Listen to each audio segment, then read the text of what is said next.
عزیزانو دی اولنی عشره کې د کربلا واقعه شوه ده.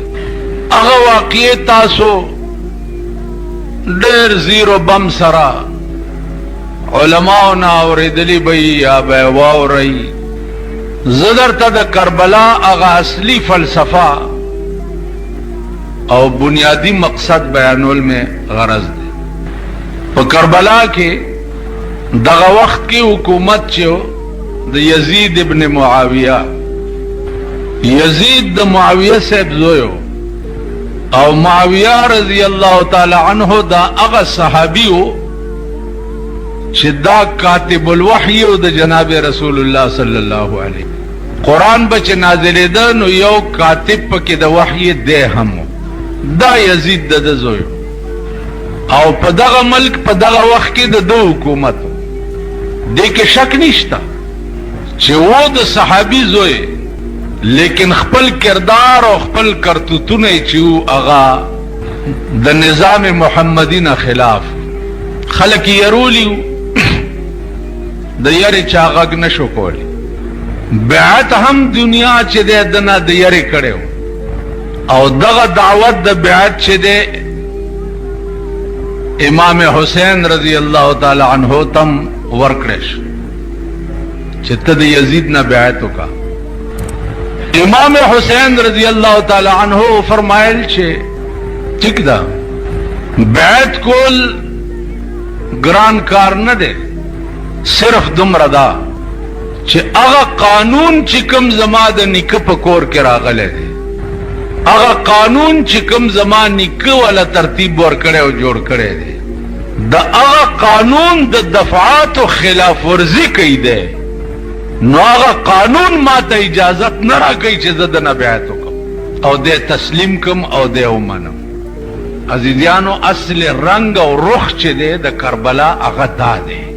زمون کې دا سنیان دي کسب بلاګان دي، دوی په دې محرم کې محرم مناول صرف دغه ته وایي چې په آخر لسمه ورځ باندې ادیرو تلاړ شي په مړو بمو به واچي او ښځې پکې کیرونه میرونه پاخه کی او سړی پکې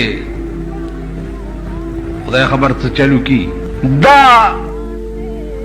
په سنی دنیا کې د محرم مناول دی ته وایي. اوبه ولې په مړو اچوئ؟ په دې لسمه ورځ باندې دنیا وګورئ، ښځې او نر ادیرو ته رواني منګي ورسره او په مړو اوبه اچوئ. دا ولې؟ وایي امامان تږي شهیدان شوي، د دوی د عقل ته ګوره. زه خو وایم چې تاسو پورې سرونه نه دي، کاڼي در پورې نه. امامان 1400 کاله وشو تږي په کربلا کې شهیدان شوي دي، او ته اوبه دلته په خپلو مړو باندې اچوي. نو ته په ایمان ووایه چې تږی ته یې او اوبه زه څکم، نو ته پې مړېږي. اوس د دې قوم عقل دی. تاسو هر کلي هر وطن دی ټول صوبه سرحد کې وګورځئ، په لسم او نهم محرم باندې دا دیرې ډکي او د کلالانو بار منګي لګولي، او نرغه دی چې نوی منګي علي اوبو نه ډکوي او دیرې ته وړي او یو یو کټوره اوبه په مړو باندې اچي چې امامان تږي شهیدان شي. تاسو خلق زه خو ځکه وایم چې د سړي زامن ورک شو.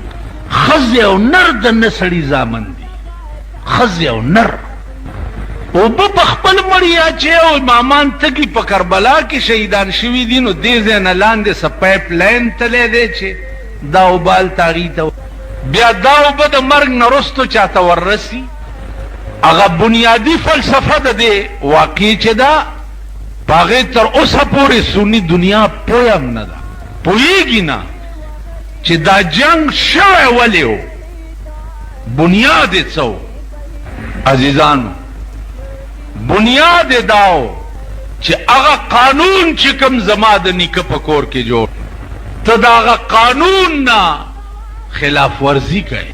ستا په دور حکومت کې حرام حلال شوي دي، نارواو ته روا ویلی کیږي، شراب پکې څکلی کیږي، زنا پکې کیږي، حرام ستا په حکومت کې حلال شوي دي، او زما د نیکه په قانون کې دې څیزونو ته حرام ویلی شوي دي.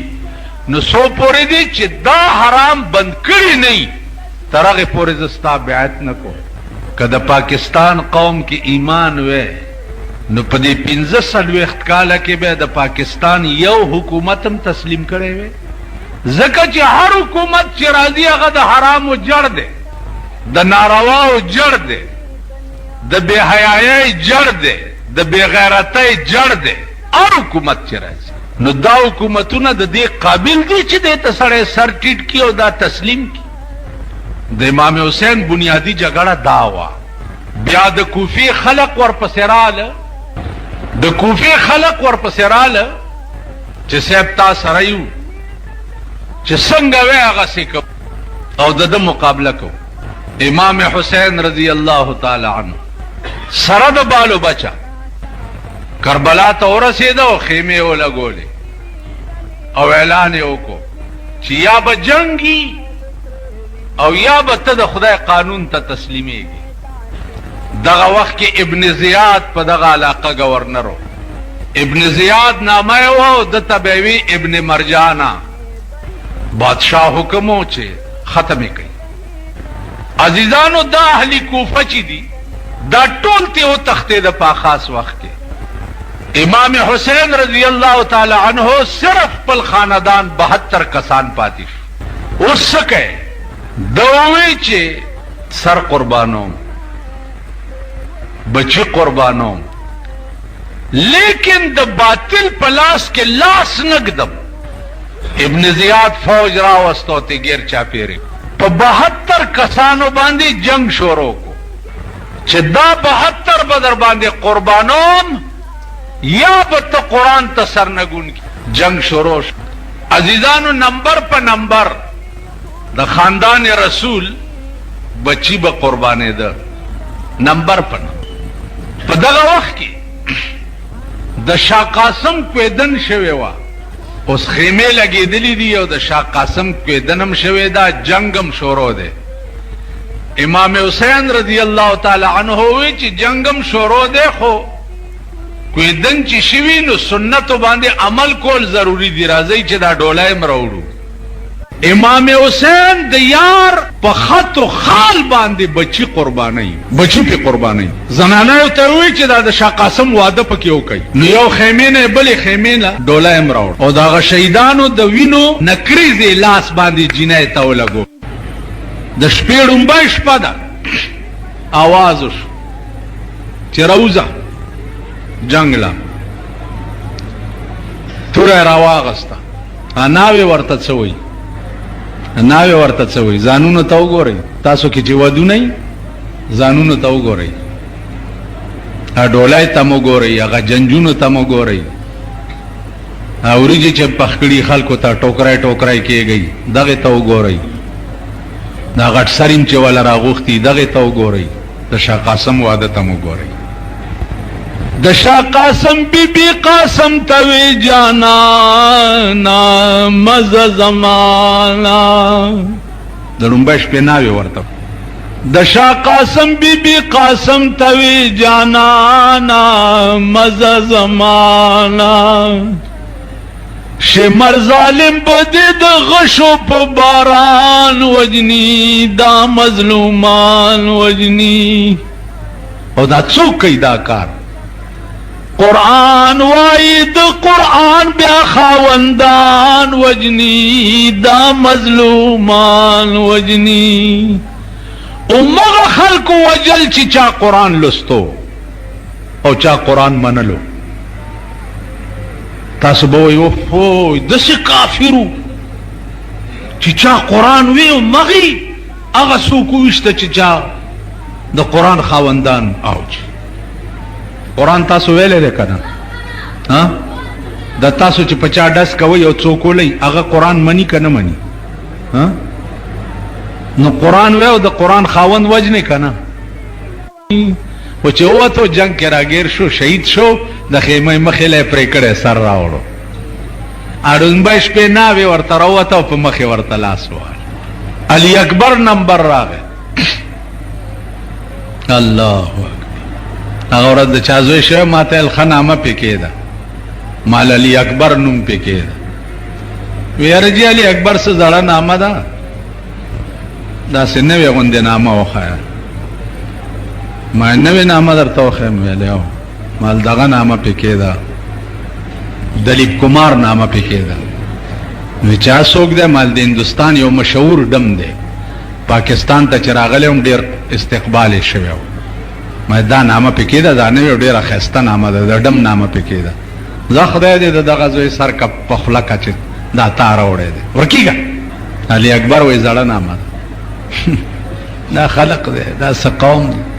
اوس ما نه څوک تپوس وکړي داسې غوسه راشي ویم چې لخته را سره یو دا شونډې پې وپړسو، سخت ورید پرید کېږم. علي اکبر نمبر راغو، خیمه کې توره راواغست. علی اکبر کړو ځان سنبال د جنگ په لور ځي، زړه مې نسکور ځي.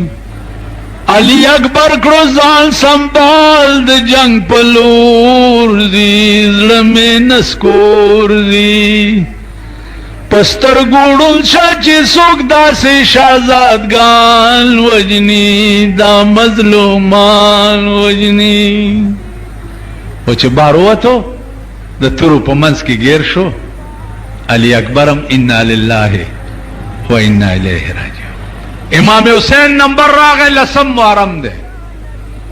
आवाज شو چې ماشوم پیدا شو په خیمه کې، لږ بانګ ورته غوږ کې ووایا، نو بیا ځه جنګ لا راوړئ. امام حسین ماشوم په غېږ کې واغستو، غوږ کې ورته اذان کوي، غوږ کې ورته بانګ ووایا، بیا ځه. ماشوم یې غېږ کې واچولو، اذان یې ورته شروع. چې اذان یې شروع کړو، غشی راغی د ماشوم په دې ځای کې ننوت او دې ځای نه ووت. اوس پیدا شوی امام حسین د مرۍ هغه وینې په لاس کې راوچتې کړې او اسمان ته یې لړه کړې چې د خط و خال مالکه چې زه در باندې عاشق ما د نن ورځې پیدا شوی ماشوم هم ستا په خط و خال باندې قربان کړو. چې بی بی زینب رضی اللہ تعالی عنہ دا خور و د امام حسین رضی اللہ تعالی عنہ دی چې څه وخت کې ولیدو چې زما ورور د تورو په منځ کې ګیر شو، نو دی د خپلې خیمې نه بې اختیاره بار را منډه کړه. امام حسین رضی اللہ تعالی عنہ هغه جنگ پرېښو او خور پسې را منډه کړه، د لاس نه یې ونیوه او خیمې ته یې دننه کړه او ورته تقریر ورته وی چې خورې خبره واوره، که تا په خپل اختیار باندې په خپل اختیار خپل سطر مات کړو او پردي سړي ته ولیدې، نو الله به سزا درکوي. اوس دا خبره امام حسین په داسې وخت کې خپل خور ته کوي چې تمام اهل بیت رسول د خیمو سره علال کړي پراته دي. د وخت ته وګورئ او د امام حسین خپل خور ته د سطر تلقین ته وګورئ. دا څه د عقل خبرې نه دي، نه دا د سوچ خبرې دي، دا هغه خبرې دي چې نه په عقل کې راځي، نه د چا په تصور کې راځي او نه د چا په سوچ کې راځي.